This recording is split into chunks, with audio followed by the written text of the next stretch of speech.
Bicara tadi. Gibran juga kenapa sih dia nggak keluar? Karena dia juga berpikir secara politik, secara prinsip ya dengan PDI. Menurut saya nggak ada alasan bagi mereka untuk tetap di partai itu. Keluar aja sekalian. Oke. Bung, saya sedikit Bung soal Jokowi yang meninggalkan PDIP. Kan PDIP kan belakangan merasa sedih, merasa kecewa gitu meninggal Pak Jokowi terlepas dari pencawapresan Mas Gibran. Kira-kira apa sih Bung yang melatar belakangnya Pak Jokowi itu meninggalkan PDIP? Saya nggak tahu persisnya, tapi yang bisa kita baca itu ya karena beliau tidak bersikap menolak anaknya untuk jadi calon wakil presiden dan mendukung gitu ya. Nah, mungkin ada faktor itu tadi, faktor apa ya, yang mengutamakan anak daripada yang lain kan. Itu yang bisa kita jelaskan gitu.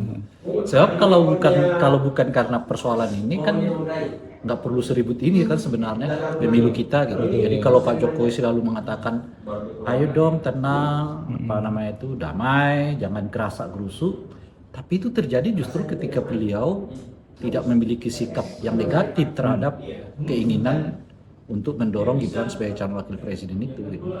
Kan kalau sekiranya beliau mengatakan belum waktunya lah gitu, seperti beliau sebut itu di bulan Mei seingat saya, Mei apa Juni ya, kan selesai, mungkin suasana pilpres kita nggak sehangat seperti sekarang inilah gitu. Jadi sebenarnya ini boleh disebut ya justru ketidakhangatan, ketidaktenangan ini berangkat dari sikap Pak Jokowi juga gitu. Iya, sikap Pak Jokowi itu kalau boleh tahu apakah mungkin dari pandangan Bung ini karena mungkin Pak Jokowi udah merasa tidak sesuai lagi dengan nilai-nilai yang ada di PDIP atau dengan Megawati gitu Bung? Justru karena tidak ada pernyataan itu yang mengherankan. Kalau sekiranya beliau berbeda atau Gibran berbeda, segala sesuatu yang untuk berbeda dengan PDI karena sesuatu yang mereka prinsipil, orang masih bisa memahaminya gitu. Berarti harusnya diungkap gitu ya Pak Jokowi? Iya, apa yang enggak menurut mereka itu. Ketika Ganjar dicalonkan presiden, Pak Jokowi datang, Gibran malah buat video, ya kan? Jadi apa yang membuat mereka keluar? Kecuali karena mereka punya ambisi sendiri gitu loh, Pak. Di luar keputusan PDI Perjuangan. Makanya bisa dipahami kalau PDI itu tidak mengeluarkan katakanlah semacam pemecatan. Gitu. Itu satu. Nah, yang kedua, kalau mereka merasa berbeda secara prinsip ya dengan PDI, menurut saya nggak ada alasan bagi mereka untuk tetap di partai itu. Keluar aja sekalian. Gitu. Ini kan aneh, mereka tetap di dalam, nggak menyatakan keluar, tapi nggak menyatakan juga ada sesuatu yang prinsip yang membuat mereka tidak ikut ya keputusan PDI gitu ya, dan membuat jalan sendiri gitu loh Pak. Bang, tapi ini kan PDI kita tahu bahwa partai yang lumayan keras dan disiplin ya untuk kader-kadernya. Tapi ini untuk Gibran sendiri bilang pada akhirnya akan dikeluarkan yakin. Ya, cuman nggak sekarang. Nggak sekarang. Itu soal cara aja. Kan ya mereka juga harus berhitung efeknya. Kan kalau ini ruang politik ya. Jadi bukan sekedar hukum. Kalau penegakan hukum itu Anda harus tutup mata, nggak peduli pada apa reaksi publik kan. Tapi di politik itu ya harus Anda pertimbangkan. Tapi akan ke sana. Akan pada ujungnya nanti akan dikeluarkan dari PDI Perjuangan. Cuma nggak dilakukan sekarang. Nah, mengingat ya itu tadi ruang politik, semua orang harus berbicara tadi. Gibran juga kenapa sih dia nggak keluar? Karena dia juga berpikir secara politik. Kalau dia keluar kan mungkin negatifnya ke dia gitu. Jadi dia juga berhitung itu. Sebetulnya bukan PDI-nya yang menurut saya didesak mengeluarkan, Gibran-nya dong yang harus gentle gitu. Itu yang kita diskusikan tadi. Kalau Anda merasa ada yang prinsip nggak bisa ketemu dengan pilihan itu, Anda keluar, itu lebih gentle. Berarti tadi karena ini tahun politik gitu kan ya, ada hitung-hitungannya. Terus kan PDIP juga bilang bahwa ini takutnya nanti ada narasi dizolimi karena iya, itu makanya kan saya sebut tadi. Pada waktunya akan dikeluarkan, cuma tidak dilakukan sekarang. Jadi ada sedikit diulur atau permainan dulu. Iya, ini kan ruang politik, bukan penegakan hukum. Kalau penegakan hukum Anda tutup muka, nggak peduli ya. Apa kata orang, reaksi orang, karena nggak ada pentingnya bagi diri bagi hukum itu reaksi orang gitu loh. Nah, kalau bagi politisi ada penting banget tuh reaksi orang tuh seperti apa gitu loh kira-kira, makanya akan ke sana dugaan saya tapi ya, cuma tidak akan dilakukan sekarang. Belakangan juga kan PDIP mengembuskan isu nih Bung, bahwasannya Pak Jokowi itu meminta jabatan 3 periode lah, memegang kartu terus para ketum parpol. Dulu dibantah oleh Adian tuh, kan saya satu makanya sekarang malah ada salah satu pelopornya gitu kan. masih lihat video saya sama dia kan di salah satu acara di stasiun televisi swasta. Saya meyakini bahwa istilah saya satu itu lingkaran istana, tapi dia memaknai itu seperti ke Pak Jokowi dan dia bantah. Sekarang diakui sendiri oleh dia. Jadi maksudnya Bung melihatnya, maksudnya ini memang itu hanya serangan saja atau memang itu memang kenyataan seperti itu kejadiannya? Apanya? Tudingan-tudingannya itu apa benar? Kalau nggak bisa di politik nih nggak bisa kau mengatakan hitam itu sebagai hitam banget, putih sebagai putih banget. Iya. Kita kan hanya melihat dari mereka perbincangkan di mana kan kita nggak tahu. Kecuali ada rekamannya macam-macam.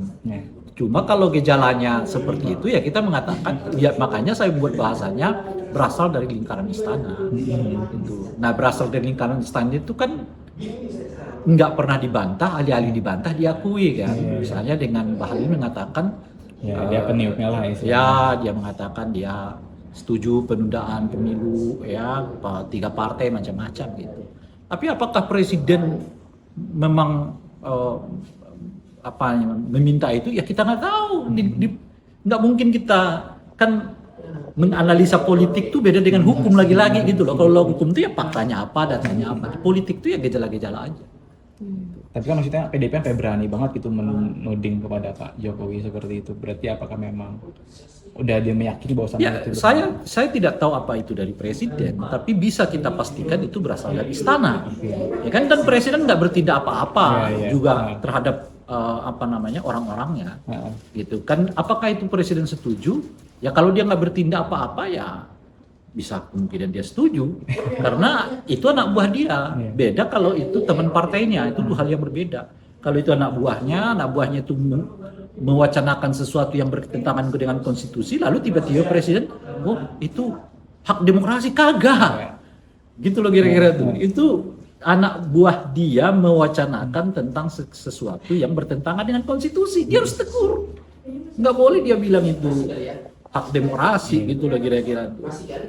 Tapi Bung, kenapa sih PDIP sampai menghembuskan itu? Apakah memang dia... Kan saya udah menyebut tadi. Enggak, maksudnya apakah memang dia berada dalam satu keadaan yang kepepet atau khawatir dengan dukungan Jokowi ke Prabowo?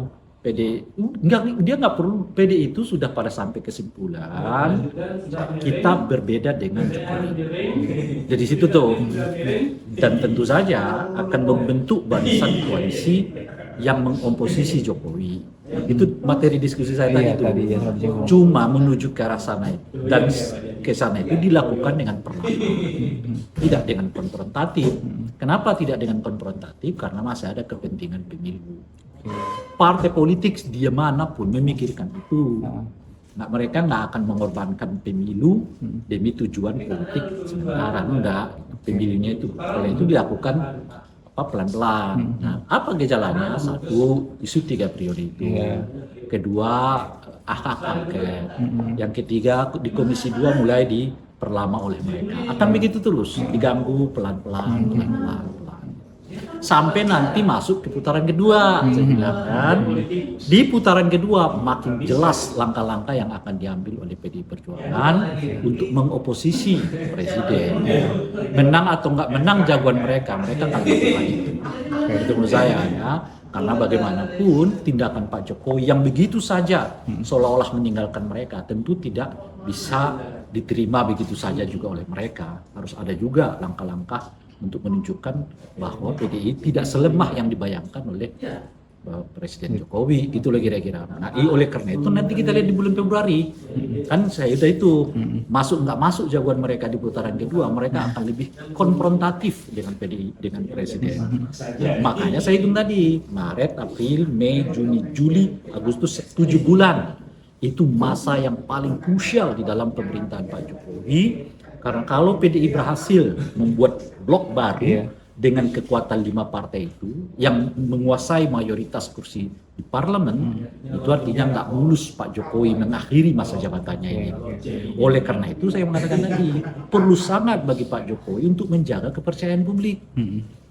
Jadi kalau Pak Jokowi juga nggak punya kepercayaan publik itu, dia hanya mungkin secara secara politik didukung oleh 4 partai. Karena saya nggak terlalu yakin Demokrat mau all out dengan Pak Jokowi. Dengan Pak Jokowi ya, dia akan all out memenangkan Prabowo Gibran, is okay gitu. Tapi mempertahankan kekuasaan Pak Jokowi belum tentu dia mau gitu ya. Jadi hanya ada 3 partai politik yang mungkin all out menjaga Pak Jokowi itu. Nah, itu hanya sekitar 30-35% dari kursi di parlemen. kursi di parlemen. Gitu. Jadi oleh karena itu salah satunya backup Pak Jokowi itu adalah masyarakat. Ya. Nah sekarang kalau kepercayaan masyarakat pun ya diperlemah sendiri oleh Pak Jokowi, dia mau punya backup dari siapa? Maka oleh karena itu harus ada satu tindakan yang mempertegas ya Pak Jokowi itu tetap dapat dipercaya, salah satunya dengan netralitas beliau di dalam Pilpres. Nah yang kedua tentu ojo ke susu Pak Jokowi kan kira-kira gitu. Siap. Nah, seperti itu aja. Terima kasih. Siap. Terima kasih, Bang.